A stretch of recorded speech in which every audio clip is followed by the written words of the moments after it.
You guys know about the toilet thing? I watched the whole thing out of curiosity yesterday because I saw the discourse on Twitter about people talking about it. Here, wait. It's incredibly stupid, but sometimes that makes it more worth talking about. I don't really know how to like provide context for this, so I'm just gonna play a random. My style is ridiculous.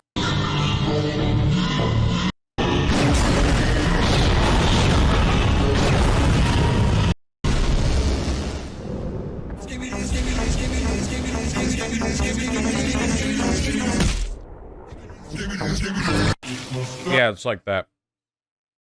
They're basically it's 20 minutes long. They're released in a bunch of like 1 minute episodes, and there are like 50 of them now. It's basically just a bunch of like source engine SFM, uh, like absurdist mini movies about toilet head creatures fighting with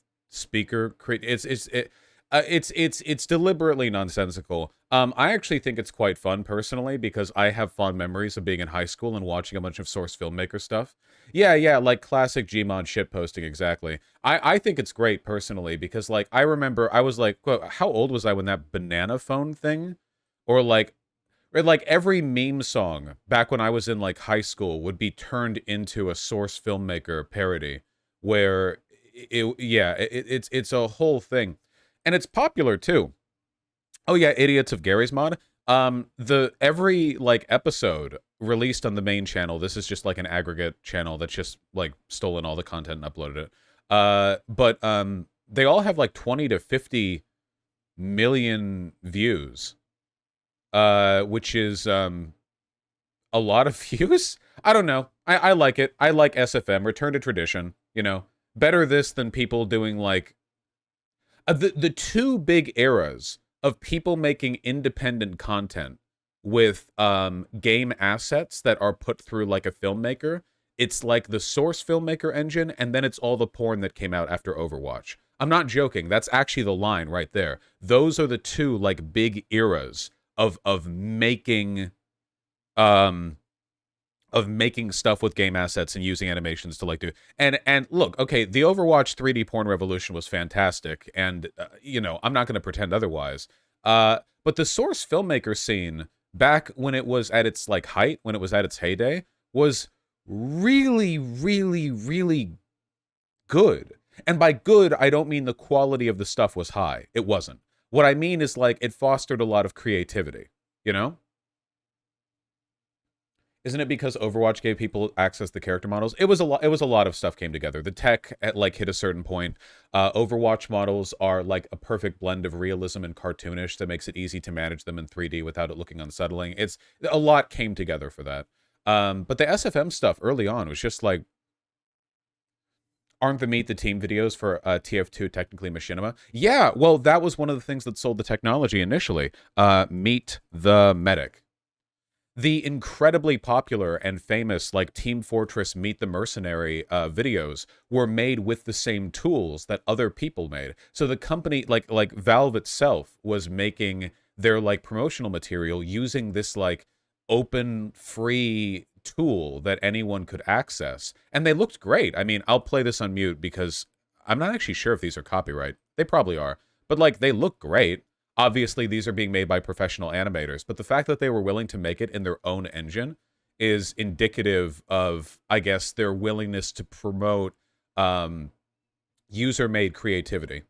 I feel like the drive to get people to make stuff with user-made tools is really it's like a difficult thing to balance. Does anyone remember that game? It's Dream, where you can like make any game or whatever. Or what about like Little Big Planet, which was all about making user-made levels and throwing them onto the internet. Yeah, Dreams, Little Big Planet. Roblox is obviously all about like exploiting 6-year-olds to make your stuff. Um, yeah, Super Mario Maker, that kind of stuff. I feel like very rarely does it inspire so much creativity that it breaks out beyond its own game community and it becomes like an internet phenomena. The way that Source Filmmaker was, it went beyond just being for TF2 fans. Source Filmmaker, it, it grew so, Little Big Planet's fire, don't talk shit. I'm not talking shit about Little Big Planet. I've never played it. I'm just saying that, like, the Little Big Planet custom map generation scheme didn't become an internet phenomena. It was for the game, you know?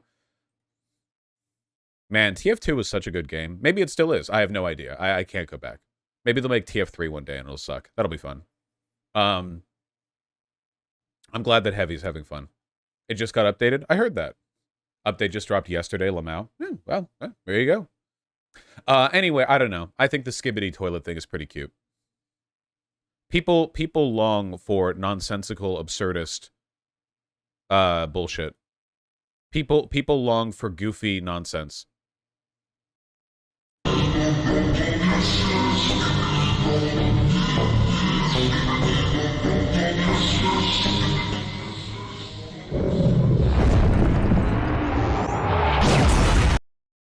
Right. It's childish, but not the worst thing ever. Am I wrong in saying I feel like it's not childish, it's all ages? Because it literally, it just feels like, oh yeah, SFM, like, shitposting. I remember that from, like, 15 years ago. It doesn't even feel like... Yeah, it's just like, the critical thing, I think, is that it's impossible to take seriously. If there's any, like, specifically childish element to it, it's the fact that right now, at this moment, there are definitely 14-year-olds who are writing, like, wikis on the lore of the toilets or whatever. And those are, like, babies. Those are, like, 5-year-olds, you know? That is childish. But in the content itself, I don't think there's anything necessarily childish about, like, absurdist bullshit. I don't know. I just have a fondness. You know, it's a personal fondness. I have a personal fondness. You said there was discourse about this. How is this controversial? Well, it kind of fit in around the same time as now everyone's complaining about the TikTok girls who are like, yes, yes, yeah, ooh, fire, fire, wow, like that, you know? Where it's like, oh, Gen Alpha humor is corrupted or whatever.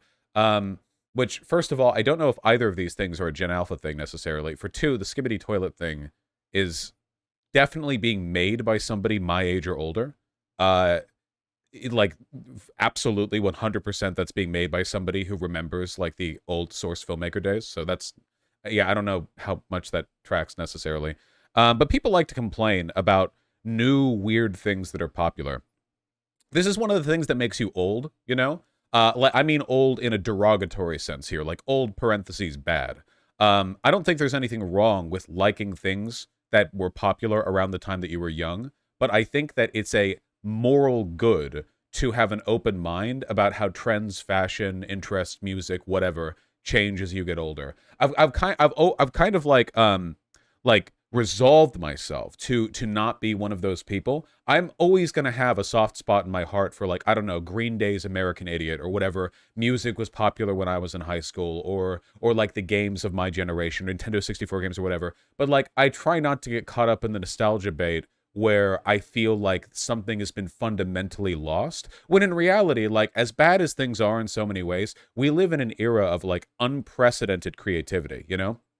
We talk about how Hollywood is striking because things are stale and people are mistreated, and they are. But, like, in terms of access to creative material, you know, in terms of the ability to produce, I started this stream by talking about how I've just been trying to make a video game, you know? I have the time to do that, admittedly, but it hasn't costed me anything, or it hasn't cost me anything to try, right? Like, you know, if you want to pick up Source Filmmaker and you want to make something, you can. And the bar for entry for Source Filmmaker is pretty low, by the way, if you're interested. It can be a lot of fun, you know, because I tried my hand at that, you know, Gmod back in the day. It's just, yeah, I don't know. I don't want to be a boomer, basically. I don't want to have the boomer mindset. My hope would be that I could be like 65, 35 years from now or whatever, and I could see what's going on and what people find popular, and I could think, I don't know, man, that's kind of cool. You know what I mean? Because aren't those always the coolest old people? The ones where, like, maybe they like the stuff from when they were younger, but they're not, like, crotchety or, like, closed-minded about how things have changed in every respect. They're not, like concretely and inarguably against the concept of culture changing. A lot of people get like that, and I don't think that's inevitable at all. I don't think you have to be that. I think people can choose to be better than that. You know, in most cases, I think. Maybe some things actually were better before. right? But I think you have to make an argument for that rather than just like this reflexive distaste for new things. What's your opinion on how big of an impact short form content is having on attention spans? Yeah, I will admit that the current format of media distribution right now feels like it's basically designed to give people ADHD. And listen, I don't think vaccines give you autism or ADHD. I do think you can get autism and ADHD, though. I don't think it's like all genetic.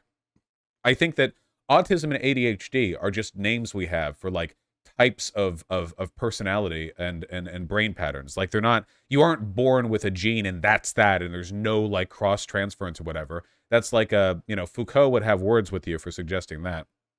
I think it's totally possible for people to get ADHD by like being given an iPad at 3 and then watching TikToks their whole life. And don't know how I feel about that. I don't like TikTok. I don't like YouTube Shorts. I don't like Instagram. I don't like those formats of media consumption.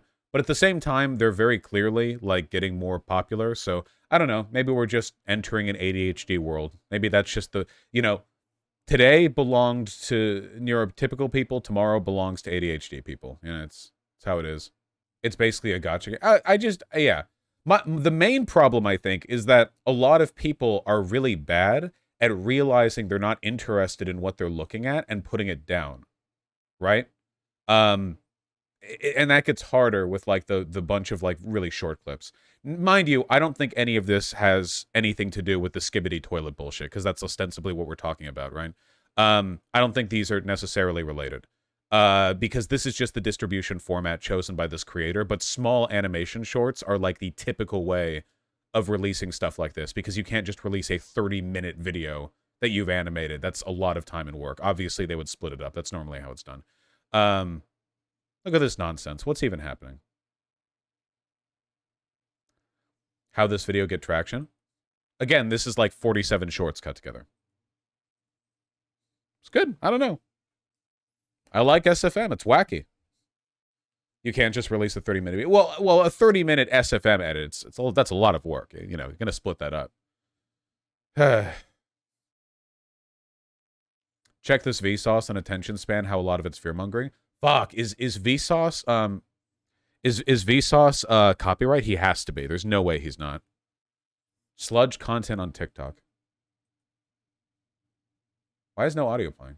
TikTok. You know what that is? I don't know sludge content. Have you seen these videos where it's like a split screen and one part of it is like a Family Guy clip and the other part is just like someone cutting up slime? We get panicky about like, oh, attention spans and what's wrong with us and all of this. Before the internet, people would like talk to each other, but like watch the birds at the same time. Wait, people had short attention spans in the past? I understand the argument, but I don't know if that necessarily refutes the fear. We do know that like ADHD prominence is going up. So I think there's a difference. I think there's a difference between like talking, like walking and talking, or like having a chat with friends while tilling the field or whatever.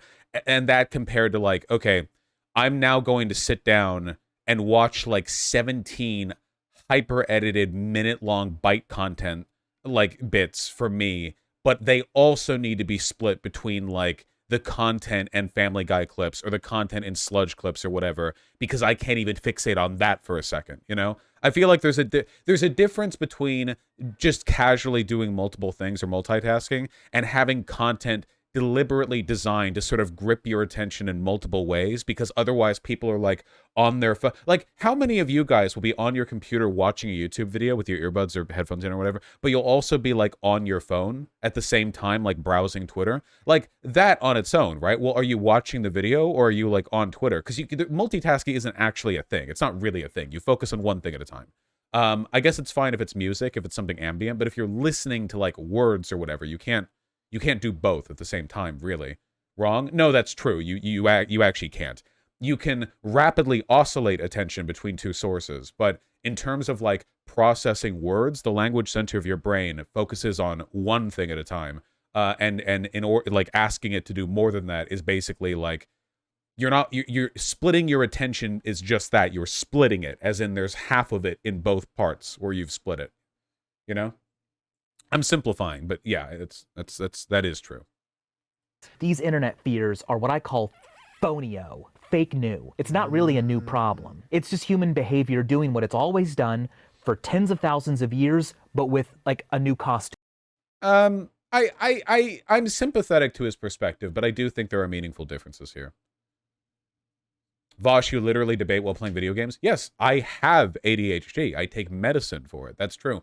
Again, though, when I debate someone, I play video games that don't have a language element. Debate, that's language. That's processing. That's one part of the brain. Whereas managing, I don't know, Dark Souls backflip parry timings is a different part of the brain. And I guess you could say, like, well, these TikTok shorts are just trying to appeal to multiple parts of the brain at the same time. And I guess there's validity to that. But I guess, I think maybe the thing that weirds me out the most isn't the idea of trying to, like, get the attention of the person's whole brain at the same time. It's rather how easy it is to satiate, like, part of the brain there, right? Because one half of the TikTok video is, like, the curated content, and then the other half is the slime portion or whatever. Do you really, like, get anything brain-wise out of seeing the same slime gif? Or, like, how much does that really hold your attention, like the slime or the Family Guy clips, I guess? I guess my question would be, like, it's not so much that your attention is split, it's what trash is it being split by, you know? I don't know. Yeah, I don't know. Exactly, Magitech, yeah. Is part of this issue born from anxiety of not consuming enough / missing out? Yeah, I think so. I mean, people get like bullied in school for this, right? If you aren't really up with whatever the new hot thing is or whatever, you can feel kind of left out, and that can leave you without, you know, the ability to engage with others. Shared interest in media is a huge component in finding friends, even as like an adult. Like, that's not just an ADHD thing, that's like everyone, because we spend a lot of our time consuming art, which is fine. I love art, you know? But like, I don't think people are going to be bonding or making friends with each other over like, hey, did you see that TikTok video about satisfying carpentry cuts and also there was slime? I don't think that's a bedrock of meaningful culture. I don't think that's like an element of culture that's going to produce and sustain meaningful human contact. I think that's just meant to grab your attention, the weak lizard part of your brain for long enough to get some ad revenue for the person who showed it to you, you know? The slime triggers endorphins. Yeah, well, it's satisfying, right? Like, it's satisfying to look at. I don't know, man. I feel like there's just a slippery slope with like, satisfying content is very strange. Like as a concept, I don't know. What is it about our brains that rewards our emotional state for seeing things that look tactily or I guess like geometrically satisfying? Like when they use a knife to cut up soap into a bunch of squares and then you like shave off the top and it's like a bunch of squares that come out. Like, yeah, I don't know. I mean, that's fundamental to humans. I think we just kind of like order. I think we just like tactility and order, and it's just easy to appeal to us, right? People like popping videos. Disgusting, by the way. I am judging. But a lot of people like that. Yeah, it's like ASMR too. ASMR is like the audio equivalent of that sort of thing. We like patterns. We do like patterns. We do like patterns. But then you'll see, like, people like unsatisfying videos, where the point of the video is that you don't get the payoff you expect at the end. And I guess there's kind of a comedy element to that, because the soul of comedy is unmet expectations, defying expectation. But, yeah, I don't know. It's just odd, I guess.